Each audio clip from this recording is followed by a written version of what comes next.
So my first single coming on Payday was a song called Westside. And we dropped that. And when I saw the reaction, motherfuckers was tripping, and you know, the West Coast was standing up, throwing up dubs.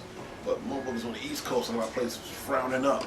But all my buddies from Big L to DJ Premier, Big L rest in peace, the DJ Premier, on down the line to a lot of my buddies I see in the studio when I go in New York, they all be like, man, keep doing your thing, nigga, that shit banging like a motherfucker. Because they knew that there was no disrespect towards them. We did a record on them called Fuck All the Critics in the NYC. Specifically, we was talking about the critics.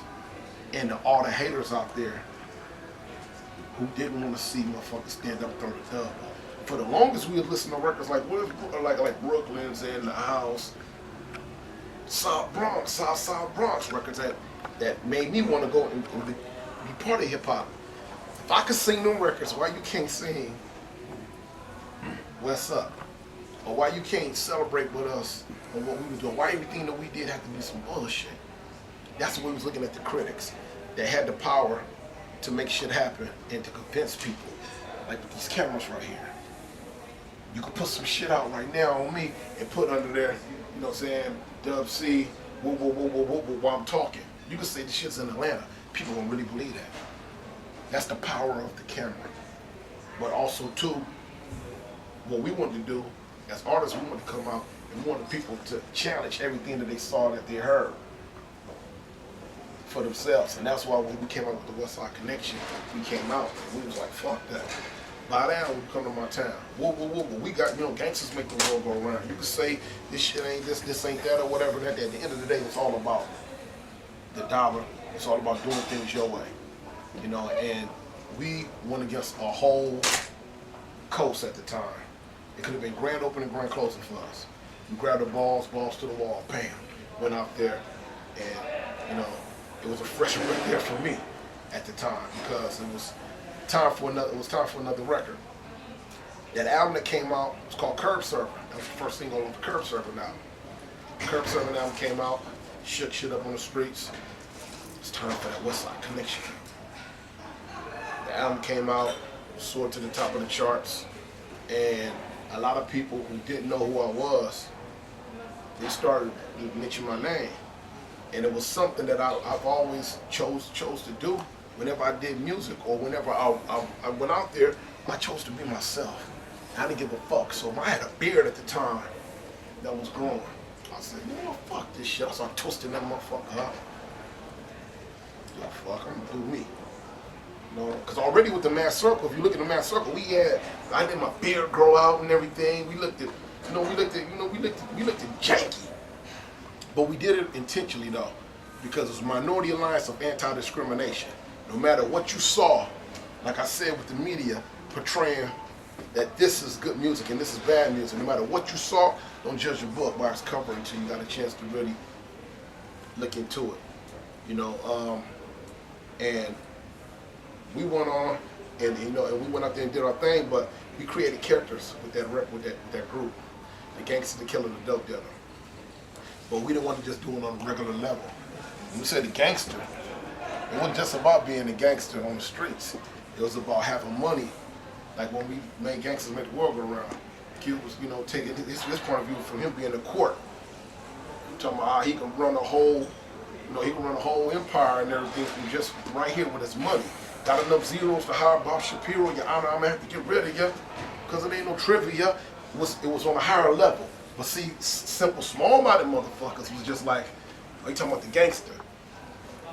Mac 10 on the dope dealer tip. You were talking about hustling on the streets or whatever and everything, shit like that. But by him being with Cube and me on that level and shit like that, it was like the connection that Cube had. It was a connection to the D-boy. Dub C, the killer, the hitter. Bam! I didn't give a fuck. I wasn't doing no talking. So it was more the connection that we had right there at the time was something that shook everybody up and stood for something because it represented everybody in California pretty much. We all knew that shit was full of gangster killers and dope dealers. And when we dropped that album, I wanted to do something different. Twist my beard, stay G'd up. When it was my time to rhyme, Crip walked on him. Bam! Got to walking on him. I'm doing my thing while I'm rhyming.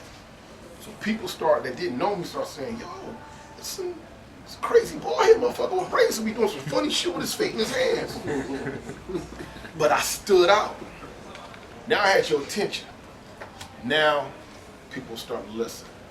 And every time when you hear me rhyme on that album, I was always, you could tell I was hip hop. I was hip hop oriented. I was influenced by hip hop because I came in with a jingle from KRS-One. I came in, you know what I'm saying? Some of my punchlines was just, you know, relating to old school hip hop artists. I always, to this day, when I drop records, you always gonna hear that in my rhymes, opposed to just, you know, I'm on the streets with my heat. You know what I'm saying? I'm in a t-shirt. Fuck with me, I can make my feet work. My shit was always a little more in depth.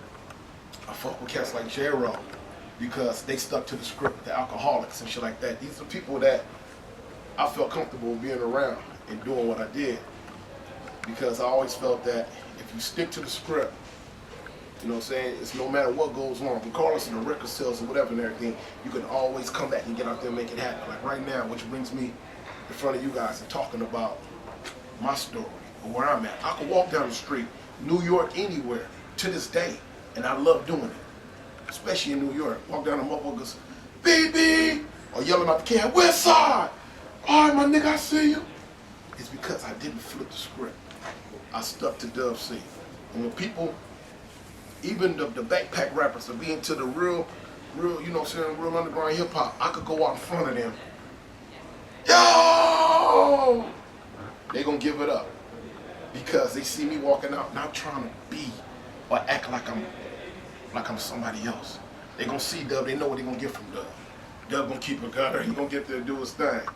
And I'm always gonna pay homage to hip hop. You know, so that's my story of where I'm at right now, you know, of where Dub was back in the days. And right now, other than touring on the road with Ice Cube and dropping records independently, I'm trying to get my label and my crew together. When I say my crew, I got an artist by the name of, not Manly Sparks, but Young Manly, from the West Coast. You know what I'm saying? He's sick with the spit, working with a couple of other artists. DJ Crazy Tunes. Me and J-Ro was just talking about this earlier with Tunes, that when we drop mixtapes and shit like that, nothing, no disrespect to the DJs out there that drop the records. I host MC's tapes and put them out there, just let niggas rap off, you know, original beats and be yelling over them motherfuckers. Yo, this is new shit. We learned from Spade, we learned from Dr. Dre, we learned from a lot of cats that a mixtape is, in our eyes, not a demo, a real mixtape. And Tunes dropped a record, a mixtape a few years ago called CT Experience, where, you know, he was taking a lot of cats' records and, you know, and he was fucking them up, getting down, I'm talking about in a good way, and had people rhyming over. And what we did was we chose to do something different. And we go once again trying to take it to the next level. He went out there, and what Tunes did was Tunes fucked around, and Tunes shot a mini movie, like a big one long video of all the rap artists that he had up in there. And we're working on that right now as well. But we're trying to do that on a consistent basis to shed light on a lot of up-and-coming artists, not just from the West Coast, but all around. I got a film company that I'm developing right now and trying to, you know, get out there and do my own documentaries on different things that's, you know, that's dealing with the community. Like I said, so that's where we at with it right now, man. And I do a lot of motivational speaking, going around talking to a lot of different people that, you know, that want to know not just about Dub C, but about, you know, what does it take to sustain? What does it take to, you know, to have longevity in the business? What does it take to still deal with this shit when you don't want to get up and deal with it? You know what I'm saying? Or how can they get in the game? Stuff like that. So I mean, I'm here. Any questions you guys got, anything like that, feel free.